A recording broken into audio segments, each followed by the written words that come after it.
Assalamualaikum warahmatullahi wabarakatuh. Puji syukur diucapkan kehadirat Allah Subhanahu wa Ta'ala atas segala rahmatnya, sehingga saya bisa dapat menjelaskan ujian akhir semester mata kuliah Budaya Nusantara yang berjudul Akulturasi dan Asimilasi. Tugas ini bertujuan untuk melengkapi dan menyelesaikan tugas yang diberikan, sehingga memenuhi tugas besar yang telah ditentukan.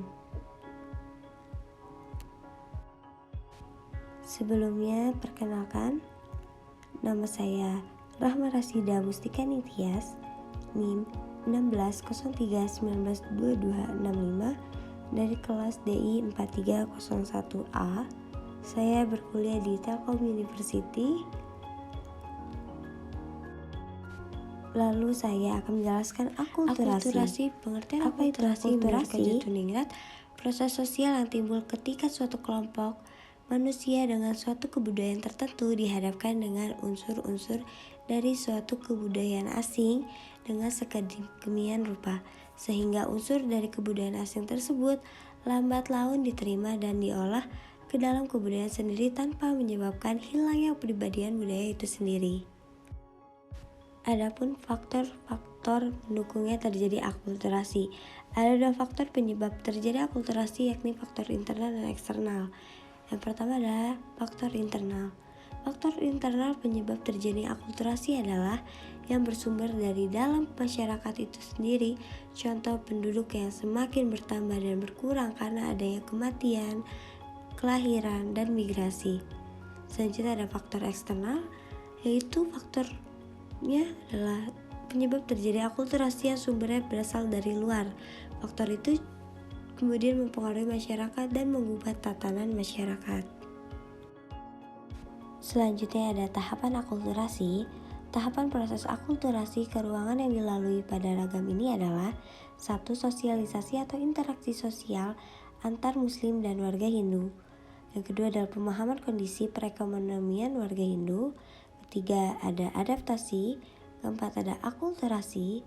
Kelima perluasan dan pelaku akulturasi. Lalu saya akan menjelaskan akulturasi perkawinan adat Dayak Nganjuk. Akulturasi kebudayaan terjadi ketika nilai-nilai Islam masuk ke dalam kehidupan masyarakat dengan Nganjuk. Sebelum nilai-nilai Islam masuk ke dalam proses pernikahan suku Dayak Nganjuk harus mempersiapkan 3 bulan sebelum melaksanakan prosesnya pernikahan. Yang pertama ada sinjang entang atau balai, bisa disebut kain. Artinya ada sinjang entang ini saling menerima keluarga satu sama lain atau hangser.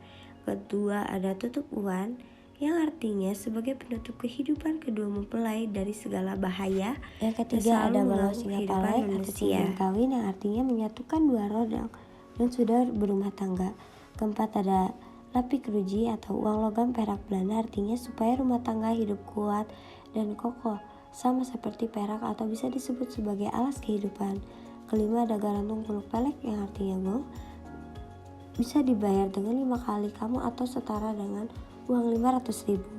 Keenam ada lamian turus palek, bisa disebut manik khas orang Dayak Nganjuk, yang artinya adalah seberupa pucuk manik yang merupakan benda adat bagi suku adat di Kalimantan Tengah. Syaratnya tidak boleh diganti dengan barang lain. Ketujuh ada penyimpanan perabot makanan atau rumah tangga, sepertinya alat makan atau misal contoh piring, mangkok, gelas, sendok, dan lain-lain. 8 ada rapid tuak, yang artinya adalah dalam proses ini kedua keluarga bermain atau bercanda antara keluarga dengan menenda. Siapa yang kalah dalam permainan tersebut dalam bahasa Dayak bisa disebut mampar parande dan rakang ijang, keseruan antara kedua keluarga untuk meriahkan acara.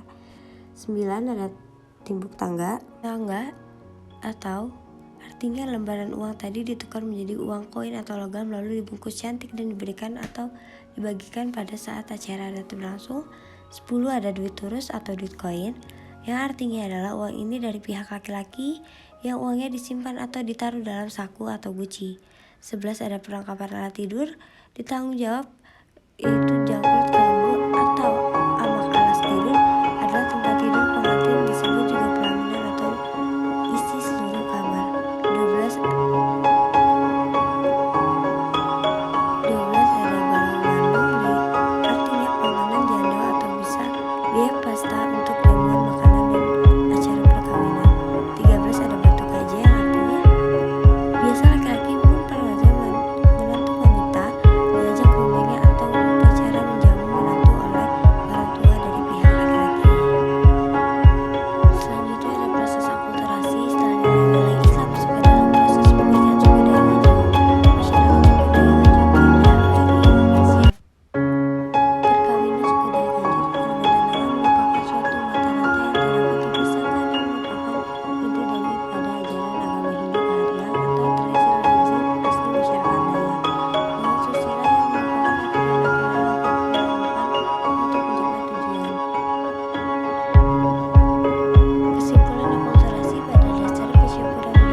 patung ini berawal dari kedatangan etnis Tionghoa ke Indonesia pada abad keempat. Mayoritas dari mereka ini berasal dari suku Hakka atau Kek dari Tionghoa Selatan yang merantau ke Pulau Kalimantan. Waktu itu, Sultan Sambus mempekerjakan mereka di tambang emas Mutiara dan mereka mendiami sebuah perkampungan di Kalimantan Barat selama bertahun-tahun. Suatu ketika warga setempat terkena wabah penyakit. Kepercayaan mereka wabah itu berasal dari atau jahat. Ritual tolak bala ini adalah jika bakal si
Festival Cap Gomeh di Singkawang sudah dilakukan kurang lebih 250 tahun.